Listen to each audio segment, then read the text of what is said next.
গরিবের ঘরে হাতির পাড়া। বাহ, তা কি মনে করে আপনারা আমার বাড়িতে চলে আসলেন শুনি? আসতে বাধ্য হলাম। কেন করছো তুমি এসব? কি চাও? একজন কিডন্যাপারের লগের থেকে ভালো আর কি করা যায়? আমি যাই না বুঝে মামলাটা করছি। ওর জন্য উপযুক্ত জায়গা হলো পুলিশ আর থানা। তুমি কিভাবে ভাবলে অনেক তোমাকে কিডন্যাপ করবে? কে বলেছে তোমাকে এসব? যারা করাইছে তারাই কইছে। আমি আমার সন্তানের নিরাপত্তা চাই। আমার সন্তান পৃথিবীতে আইব না, এর নিরাপত্তা দিব কি? তুমি আমাকে আর অনেককে আলাদা করার জন্য মামলা করেছো, তাই না? নিজে তো হারাইছই, এখন আমাকে আর অনেককে আলাদা করার জন্য মিথ্যা মামলায় ফাঁসাইছো। একদম মুখ সামলা কথা বলবেন। বৃষ্টি, আমি না আপনার মতো জঘন্য বড় লোক না যে রাজনীতির চাল খেলতে গিয়া মানুষের জীবন নষ্ট করে দিব। যেটা আমার সাথে ঘটছে আমি ঠিক সেইটাই করছি। তুমি যদি আজকে অনেকের প্রথম স্ত্রী না হতে না, তুমি তো অনেক কিছুই জবাব দিতাম। তোমাকে বিয়ে করার জন্য আজকে অনেককে জেলে যেতে হলো। আর আমি যদি কেউ শব্দ সাত না, শুধুমাত্র আপনারা বিয়ে করার পর থেকে ওর জীবনের আজকে স্ত্রী তার স্বামীকে মিথ্যা মামলা দিয়ে জেলে দিতে পারে না। অবশ্যই পারে। কেন পারে জানেন? যেই স্বামী তার স্ত্রীকে মারার জন্য অন্য একটা কিডন্যাপার আনতে পারে, সেই স্ত্রী তার পেটের সন্তানকে বাঁচানোর জন্য স্বামীর বিরুদ্ধে সব করতে পারে। তুমি বুঝতে পারছো না, অনেক তোমাকে কিডন্যাপ করেনি মেঘলা। তো ভালো ভালো না, আমারে যেহেতু কিডন্যাপ করেন এটা তো পুলিশ বুঝা লইব। আমার কাছে আনার দরকার কি আপনাগো? আপনারা বড়লোক মানুষ, বিরাট কারবার জান না, আপনাকে বিরাট কারবার দেখান। আমার এখানে আসার তো কোনো দরকার নেই স্যার। তুমি মামলা তুলবে না, তাই তো? ঠিক আছে, বুঝতে পেরেছি। আমিও দেখব তুমি আর কতক্ষণ অনেককে জেলে রাখতে পারো। আমি তো ওকে মুক্ত করেই ছাড়, দেখি না। অনেক পুলিশ যখন তোমাকে অ্যারেস্ট করলো, তুমি সাথে সাথে আমাকে কেন কল করোনি? পুলিশ তোমাকে মেরে আহত করলো। আমি যদি জানতে পারতাম তোমার এই অবস্থা, কোনো মতেই আমি করতে দিতাম না। বাবা, সবকিছু হঠাৎ করে এমনভাবে হয়ে গেল, আমি কিছুই বুঝতে পারি। যাকে আমি বাঁচানোর জন্য ছুটে গেলাম, সে আমার নামে মামলা দিয়েছে, সে আমাকে পুলিশের কাছে ধরিয়ে দিয়েছে।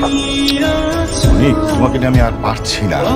একটা বস্তির মেয়ে বিপদে পড়েছে, তার বিপদ উদ্ধার করার জন্য কেন তোমাকে ছুটে যেতে হবে?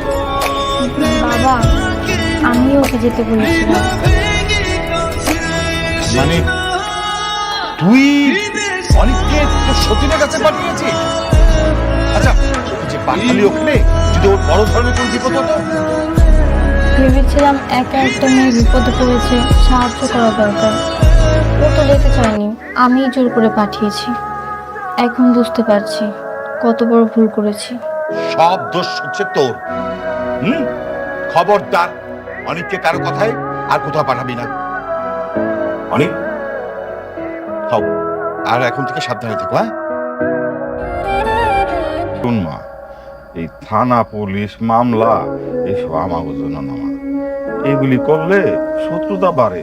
আমরা গরিব মানুষ, শত্রুতা বাড়ায় লাভ কি? হরে মা, তোর আব্বাই ঠিকই কইছে। আমরা গরিব আছি, ভালোই আছি। এই কোটিপতি পোলার লগে তোর বিয়া হইয়া এই যে আমাগো বিপদ শুরু হইল, আল্লাহ জানে এই বিপদ থেকে আমরা কবে উদ্ধার হব।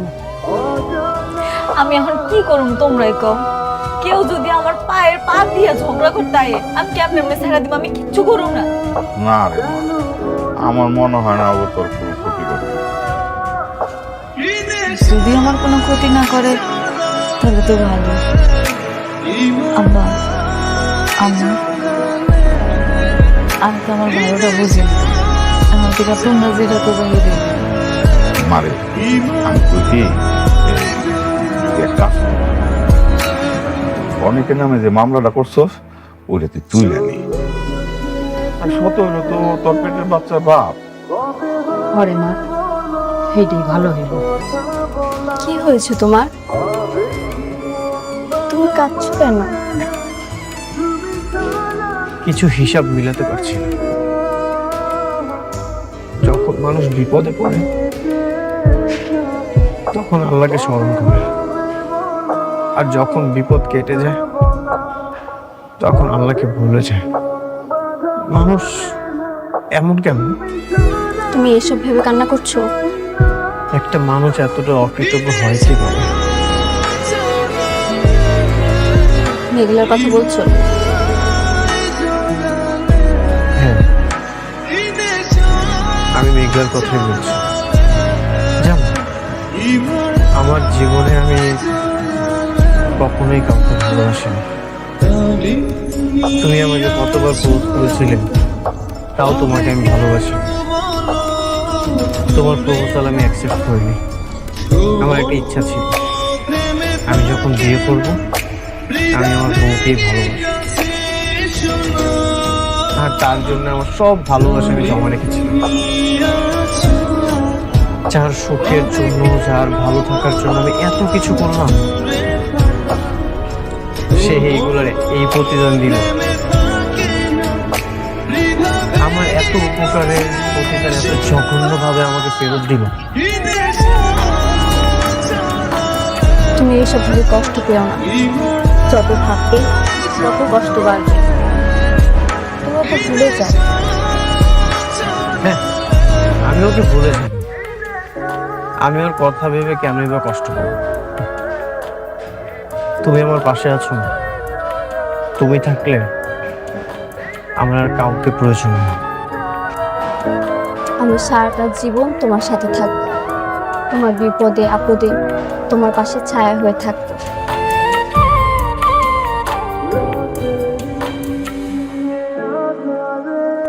সেলিম সাহেব, সেলিম সাহেব, লোকজন সব কোথায়? কাজ অফ কেন? স্যার সালিমা বিল্ডার্স গ্রুপের লোকজন এসে আমাদের সাইডে যত লোক আছিল সব নিয়ে চলে গেছে স্যার। শালিমা বিল্ডার্স থেকে লোক এসেছিল? মেঘলা নামের কেউ এসেছিল নাকি ওর ম্যানেজার এসেছিল? না স্যার, ওরা কেউ আসেনি স্যার। রাতুল সাহেব আইসা সব নিয়ে চলে গেছে স্যার। রাতুল এসেছিল? তোমরা কিছু বলোনি? স্যার আমি কি করবো স্যার? সালিমা বিল্ডার্স লোকজন আইসা বললো যে ডবল বেতন দেবে, আর লোকজন শুই নাই, সব চলে গেল স্যার। তার মানে মেঘলা সবকিছু করাচ্ছে? হতে পারে স্যার। রাতুল সাহেব বললো আপনারা কি ম্যাডামের অনেক ক্ষতি করছেন, তারই প্রতিশোধ দিচ্ছেন। আরো বললো আপনাকে নাকি স্যার পথে পথে দিব। মেঘলা, ওনার সাইডে দেন।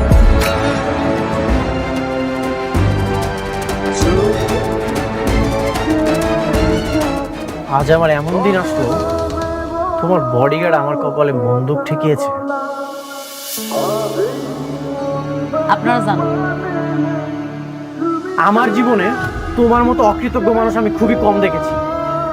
তোমার এত টাকার অহংকার হয়ে গেছে, তুমি এখন আমার পিছনে লেগেছো। কি কি করছি আমি? কি করো না সেইটা বলো। তোমাকে আমি বাঁচাতে গেলাম আর তুমি আমাকে পুলিশ দিয়ে মার খাওয়ালে।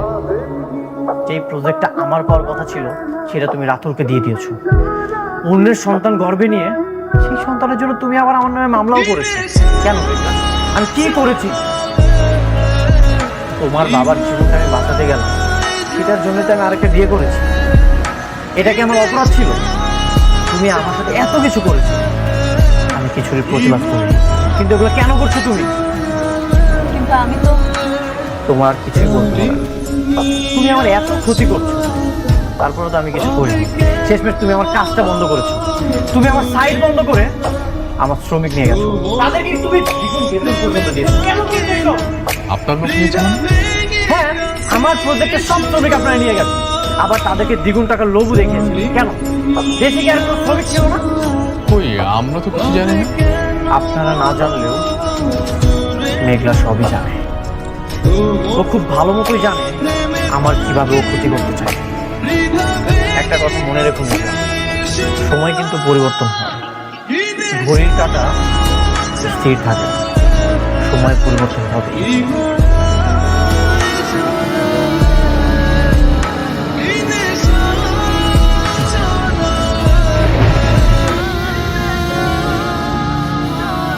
ম্যাডাম আপনি মন খারাপ করবেন না।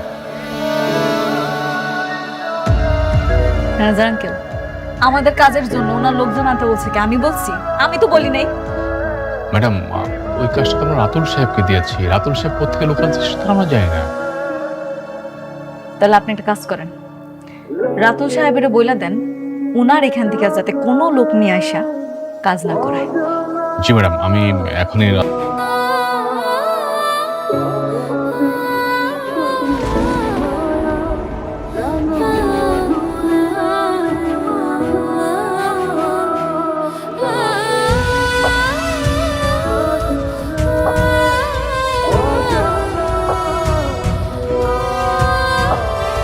আপনার বাচ্চার বাবা যদি সত্যি সত্যি আপনার স্বামী হয়, তাহলে ডিএনএ রিপোর্ট আলাদা হলো কিভাবে?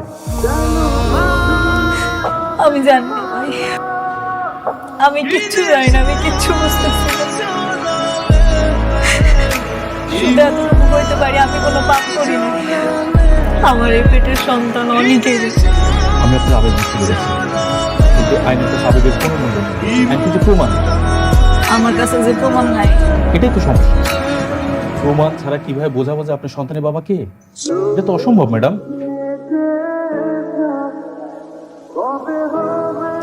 একটা উপায় আছে। আমি শুনছি যেই সব মামলা থানায় নেয় না, ওগুলো নাকি কোর্টে নেয়।